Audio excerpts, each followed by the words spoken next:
El secreto del rabino de Saf. El viento caliente del desierto soplaba entre los callejones empedrados de Saf, la ciudad santa donde los sabios susurraban plegarias que parecían tocar el cielo. Entre las sombras de las sinagogas centenarias, un hombre de barba plateada y ojos profundos como pozos sin fondo observaba a un joven mercader llamado Eliezer, cuyo puesto en el zoco apenas lograba cubrir el pan del día. ¿Por qué tu bolsa está siempre vacía, hijo?, preguntó el anciano, acercándose con un bastón de olivo tallado con símbolos que Eliezer no reconoció. El destino no me favorece, rabino, respondió el joven, secándose el sudor de la frente. Trabajo desde el amanecer, pero las monedas se escapan como arena entre los dedos. El rabino, que todos llamaban el guardián de las palabras perdidas, sonrió con una sabiduría que parecía haber visto el nacimiento de los siglos. No es el destino, sino la voz que no has elevado. Hay una oración que los patriarcas susurraban en tiempos de escasez, una plegaria que abre las compuertas del cielo como un imán atrae el hierro. Pero no es para los impacientes ni para los que dudan. Eliezer sintió un escalofrío. Había oído rumores de esa oración, un secreto transmitido solo a quienes demostraban fe inquebrantable. El rabino lo miró fijamente como si leyera su alma. Si realmente deseas cambiar tu suerte, ven al atardecer, cuando la última luz del sol bese el muro de las lágrimas. Trae una moneda de plata, aunque sea la última que tengas, y un pedazo de pergamino virgen. Al caer la noche, Eliezer se arrodilló frente al muro de piedra desgastada por siglos de súplicas. El rabino encendió una pequeña lámpara de aceite y trazó en el pergamino una serie de letras hebreas que brillaron como si estuvieran vivas. Luego, con voz grave, comenzó a recitar. Baruch ata Adonai Eloheinu melech haolam, asher kitzanu bemitzvotav ubetzivanu ala parnasá. Shema Yisrael, Adonai Eloheinu, Adonai Echad. Be'ayim chamó atismeu el mitzvotai. Las palabras resonaban en un idioma antiguo, cargadas de un poder que Eliezer sintió vibrar en sus huesos. El rabino le entregó el pergamino. Guárdalo bajo tu almohada durante 7 noches. Cada mañana al despertar, recita estas palabras con el corazón puro, sin pedir, sino agradeciendo como si ya hubieras recibido. El dinero no es un regalo, es una respuesta a la armonía que creas con el universo. Eliezer obedeció. La primera noche soñó con un río de monedas de oro fluendo hacia sus manos. Al despertar, encontró una moneda de plata extraña junto a su cama.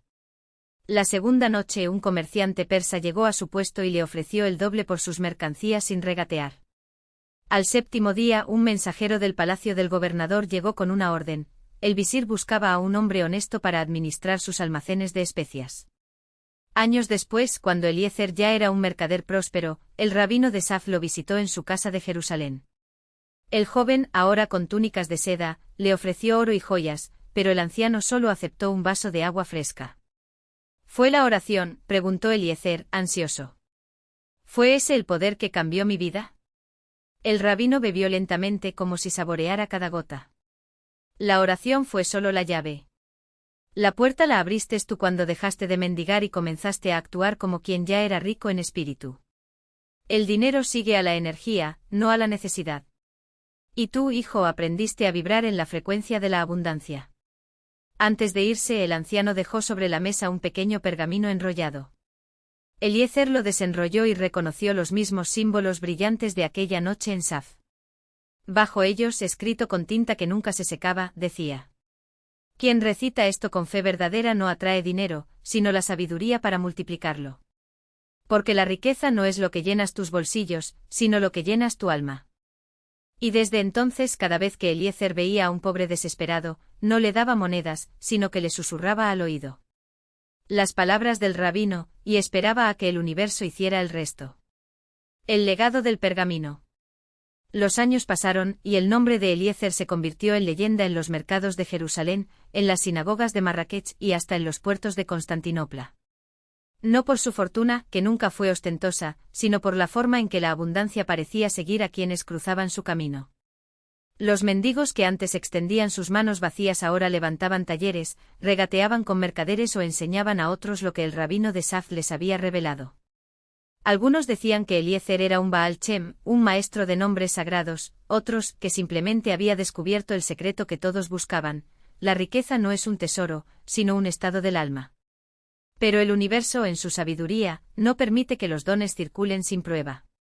Una tarde, mientras Eliezer caminaba por el barrio judío de Cairo, un joven lo abordó con los ojos ardientes de quien ha perdido todo. Rabino Eliezer, dijo el hombre con voz quebrada, me llamo Jacob. Hace 3 lunas, un comerciante de Damasco me engañó. Perdí mi carga de especias, mi barco y hasta la dote de mi hermana. Ahora mi familia pasa hambre. Extendió las manos, pero no para pedir limosna, sino para mostrar sus palmas vacías. No quiero monedas. Quiero lo que usted les da a los demás. Eliezer estudió su rostro. Había desesperación, pero también una chispa de orgullo que aún no se había apagado. Eso era bueno. Si te diera el pergamino ahora, respondió, lo recitarías con amargura, no con fe. Primero debes recordar quién eres sin él. Jacob frunció el ceño. ¿Y quién soy, rabino? Un fracasado. Eres el hombre que cruzó el desierto con una carga de azafrán en la espalda, dijo Eliezer, señalando las cicatrices en sus manos. El que aprendió el valor del cardamomo en Bombay y el del clavo en Zanzíbar. El que aún tiene los contactos, la lengua ágil y la mente rápida. Ese es el hombre al que el universo escucha. El joven bajó la cabeza. Pero ya no tengo nada. Entonces empieza ahí. Eliezer sacó un pequeño saco de su túnica y lo colocó en las manos de Jacob. Toma. Semillas de comino. Ve al mercado de Khan el-Khalili, consíguete un rincón y vende lo que puedas. Cuando ganes el doble de lo que invertiste, vuelve a verme. Jacob miró el saco, luego al viejo. ¿Y si no lo logro? Entonces no estás listo para el pergamino. Eliezer se alejó, pero antes de doblar la esquina, añadió, la abundancia no llega a quienes la suplican, sino a quienes la preparan. 3 semanas después, Jacob regresó. No con el doble, sino con 4 veces el valor de las semillas. Había negociado con un panadero para moler el comino, con una mujer bereber para vender mezclas de especias, y hasta había convencido a un mercader persa para que le adelantara crédito. Rabino, dijo jadeando, funcionó. Eliezer asintió. Ahora dime, ¿qué aprendiste? Jacob reflexionó. Que el dinero no es el fin, sino la herramienta. Que un hombre con un saco de semillas y una idea vale más que uno con un cofre de monedas y miedo. El viejo sonrió. Ahora estás listo. Le entregó el pergamino. Jacob lo desenrolló, leyó los símbolos brillantes y por primera vez en meses, sintió que su pecho se expandía. No por avaricia, sino por posibilidad. Años después, cuando Eliezer cerró los ojos para siempre, no dejó oro ni propiedades. Solo un cofre de madera con docenas de pergaminos idénticos, cada uno con un nombre escrito al reverso, Jacob de Cairo, Ribka de Fez, Isaac el tejedor. Todos aquellos a quienes había guiado. Y en la tapa del cofre una última inscripción. La verdadera riqueza no se hereda. Se siembra. El viento del desierto arrastraba las palabras hacia el horizonte, donde nuevos mercaderes, artesanos y soñadores comenzaban, sin saberlo, a vibrar en la misma frecuencia. El último legado. El cofre de Eliezer pasó de mano en mano como un susurro entre los que sabían escuchar. Jacob, ya con las sienes plateadas por el sol de Damasco, lo guardó en el fondo de su caravana antes de partir hacia el norte. No lo abrió en años. No hasta que una noche, mientras el fuego crepitaba bajo un cielo estrellado, su hija Lie, de apenas 12 años, le preguntó por qué nunca hablaba del viejo maestro. ¿Era rico?, preguntó ella, acurrucada junto a las mercancías. Jacob rió, un sonido áspero como la arena. No del modo que crees. Lie insistió y él por primera vez desató los cerrojos del cofre. Los pergaminos olían a tiempo y a mirra. Le entregó uno al azar, el de Isaac el tejedor. Lee, dijo. La niña desdobló el papel con cuidado. Los símbolos brillaban como si alguien los hubiera trazado esa misma tarde. No eran letras sino un mapa, rutas comerciales entre ciudades que ya no existían, líneas que se entrelazaban con otras en puntos precisos como hilos en un tapiz. Y en el centro una frase, donde el camino se bifurca, elige el que no lleva a ningún lugar. ¿Qué significa?, murmuró Lie. Jacob señaló el horizonte. Que la riqueza no está en lo que llevas, sino en lo que dejas atrás. Ella frunció el ceño, pero guardó el pergamino en su bolsillo. Asterisco. Años más tarde, cuando Jacob murió en un oasis cerca de Bagdad, no dejó camellos ni sedas. Solo el cofre, ahora con un nuevo nombre añadido, Lie de la Ruta del Incienso. Y una nota suya, escrita con tinta de azafrán. Busca a quien no busca nada. Ese es tu cliente. Lie, ya mujer, siguió el consejo. No vendió especias ni joyas, sino algo más raro, posibilidades. Llegaba a las plazas con su cofre, desplegaba los pergaminos sobre mesas de madera gastada y esperaba.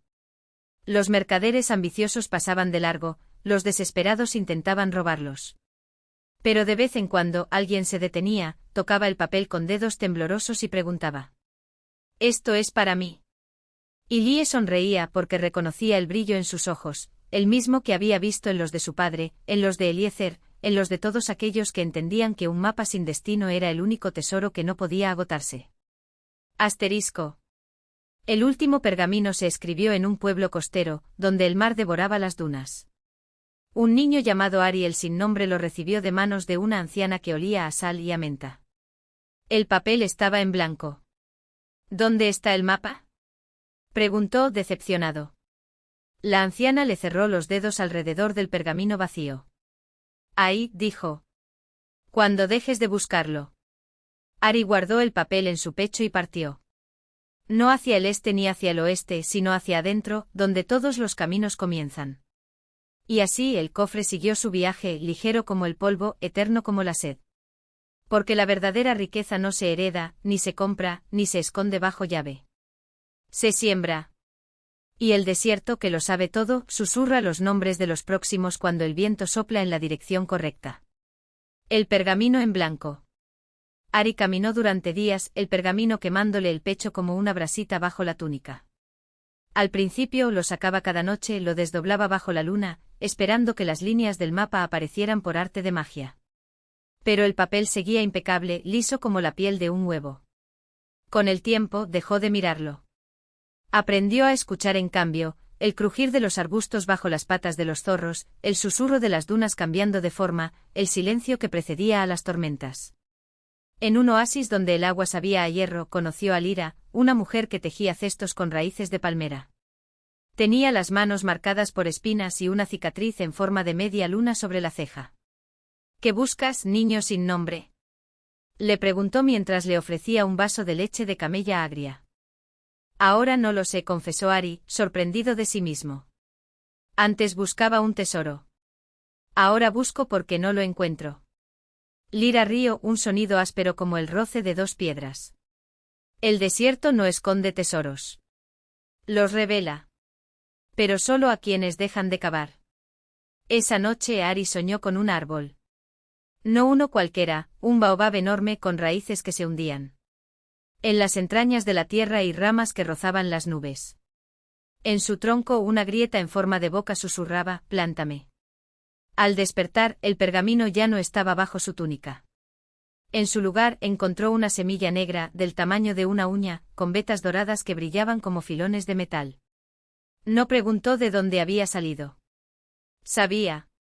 Caminó hasta el centro del oasis, donde la tierra era más oscura, y enterró la semilla. Lira lo observó en silencio con los brazos cruzados. ¿Y si no crece?, murmuró Ari, aunque no era una pregunta para ella. Entonces no era tuya, respondió Lira. Pero crecerá. Y así fue. Al principio solo un brote verde, delgado como un cabello. Luego hojas en forma de estrellas. Al tercer día, el tallo ya era grueso como el brazo de un hombre. Para la luna llena, el baobab se alzaba sobre el oasis, su copa tan ancha que proyectaba una sombra donde cabían 20 personas. Y en su tronco, justo a la altura del pecho de Ari, la grieta en forma de boca se abrió. Dentro, no había oro ni joyas. Había un espejo. Ari se miró en él y vio, no su reflejo, sino el rostro de la anciana de la costa, luego el de Lira, luego el de un hombre que nunca había conocido, un mercader de especias con los ojos amarillos como el ámbar, y después el de una niña que corría entre dunas con un cesto de higos. Todos ellos y cientos más desfilaban en el cristal como páginas de un libro que alguien pasaba rápidamente. «¿Qué es esto?», susurró. Lo que siembras, respondió una voz que no era voz, sino el viento moviendo las hojas del baobab. El cofre nunca tuvo llave. Solo tenía hambre. Ari entendió entonces que el pergamino en blanco no era un mapa, sino un contrato. La anciana no le había dado un tesoro, le había dado una deuda. El cofre, ligero como polvo, no llevaba riqueza, sino semillas. Y cada persona que lo recibía debía plantar la suya antes de morir, o la cadena se rompía. Lyra se acercó y tocó el tronco del árbol. Sus dedos se hundieron en la madera como si fuera arcilla fresca. ¿Y si no quiero? Preguntó, aunque ya conocía la respuesta. El espejo mostró por un instante un desierto vacío. Sin oasis. Sin sombras. Sin nombres. Ari respiró hondo y asintió. Tomó un puñado de tierra del pie del baobab y lo guardó en un saquito de lino. Llévatelo, le dijo a Lyra. Cuando estés lista. Ella no preguntó a dónde. Sabía que el desierto siempre llama dos veces. El último viaje del cofre. Años después, cuando Ari era un anciano con las manos surcadas de grietas como lechos de ríos secos, el baobab había crecido tanto que su copa rozaba las nubes de tormenta. Bajo sus ramas el oasis se había convertido en un pueblo. La gente venía de lejos para beber de sus raíces, que filtraban el agua más dulce que el desierto había conocido. Una tarde, mientras Ari dormitaba a la sombra, una niña llamada Nadia se acercó arrastrando los pies. Llevaba un cesto de mimbre y una expresión de quien ha perdido algo importante. Abue Ari, dijo, aunque no eran parientes, me robaron el nombre. Él abrió un ojo. ¿Quién te lo robó? Un hombre del mercado. Dijo que los nombres valen dinero en las ciudades del norte. Ari se incorporó con dificultad y escarbó bajo su túnica. Sacó el saquito de lino, ahora gastado por el tiempo, y lo puso en las manos de la niña. Ábrelo cuando estés sola, le dijo. Y no lo plantes donde otros puedan arrancarlo. Nadia asintió, confundida pero obediente. Solo cuando llegó a las dunas, lejos de las miradas, abrió el saquito. Dentro no había semilla, ni tierra, ni pergamino. Había una palabra escrita en el aire, que se deshizo como humo al intentar atraparla. Pero antes de desaparecer, la niña la leyó. Recuerda. Y entonces supo que su nombre no era algo que pudieran robarle. Era algo que ella misma había enterrado bajo la arena, como todos los que antes que ella habían recibido el cofre. El desierto susurra. La última vez que alguien vio el cofre fue en manos de un nómada ciego, que lo llevaba atado a su bastón. Decía que dentro guardaba el sonido del primer llanto del mundo, y que solo lo abriría cuando encontrara a alguien dispuesto a escucharlo sin llorar. Pero eso es otra historia. Porque el desierto, que lo sabe todo, ya ha susurrado el próximo nombre. Y el viento, que no tiene prisa, lo lleva hacia él. El nombre bajo la arena. La niña, ahora ya no tan niña, se arrodilló en la duna y hundió los dedos en la arena caliente. No buscaba el cofre. Sabía que ese no era el camino. Buscaba el lugar exacto donde había enterrado su nombre años atrás, cuando aún creía que los nombres eran algo que otros podían dar o quitar. El desierto no olvida. Y ella, que había aprendido a escuchar sus susurros, sintió el latido seco de la tierra bajo sus palmas. Allí estaba, una pequeña irregularidad, como un suspiro contenido. Cavó hasta que sus uñas sangraron, pero no encontró nada más que granos idénticos indiferentes. ¿Lo enterraste demasiado profundo? Preguntó una voz detrás de ella. Era el nómada ciego, el mismo que una vez llevó el cofre. Ahora su bastón no sostenía nada, y sus ojos, lechosos como la luna sobre las dunas, parecían mirar a través de ella. No hay nada aquí, murmuró la niña, frustrada. El nómada sonrió, mostrando dientes amarillentos por el té de cardamomo. Claro que no. Los nombres no son cosas que se guardan. Son cosas que se recuerdan. Ella frunció el ceño. Pero la palabra en el aire dijo recuerda. Yo recordé. Recordé que lo enterré. Y sin embargo sigues buscando como si fuera un objeto. El nómada se sentó a su lado, el bastón clavado en la arena. El desierto no es un baúl. Es un espejo. Te devuelve lo que ya llevas dentro. La niña cerró los ojos. Respiró hondo y en el silencio que siguió escuchó algo, no el viento, no el crujir de la arena, sino un eco lejano, como el sonido de su propia voz cuando era pequeña, susurrando un nombre que nadie más había pronunciado. Aileen. El nombre le quemó la garganta al repetirlo en voz alta. No era el que le habían dado los mercaderes que la encontraron junto a un pozo seco. No era el que le gritaban los niños del oasis cuando robaba higos. Era suyo y al pronunciarlo sintió que algo en el desierto se movía, como si las dunas mismas contuvieran la respiración. El nómada asintió. Ahora ya sabes por qué el cofre nunca fue para ti. ¿Y el sonido del primer llanto? Eso, dijo él, levantándose con dificultad, es para quien esté dispuesto a escucharlo sin romperse. ¿Y tú? ¿No lo encontraste? El nómada se rió, un sonido áspero como la corteza de un árbol viejo. Yo lo escuché. Y lloré. Por eso ahora camino sin él. Se alejó, el bastón golpeando la arena en un ritmo que parecía marcar el paso de algo invisible. La niña, Aileen, lo observó hasta que su silueta se fundió con el horizonte, donde el sol comenzaba a teñir el cielo de un rojo tan intenso que dolía mirarlo. Entonces entendió. El desierto no guardaba tesoros. Guardaba pruebas. Y la suya había sido recordar lo que ya era. Ahora, como el viento, no tenía prisa. Pero a diferencia del viento, ella elegía hacia dónde ir. Se puso de pie, sacudió la arena de sus manos y comenzó a caminar en dirección opuesta al nómada. No buscaba el cofre. No buscaba respuestas. Caminaba porque por primera vez sabía que el desierto no la llamaba por un nombre prestado, sino por el suyo. Y el viento, que nunca tuvo prisa, ahora llevaba su nombre hacia alguien más. Porque el desierto siempre susurra el próximo nombre. Y esta vez era el de un niño que en ese mismo instante encontraba un cofre vacío junto a un pozo seco.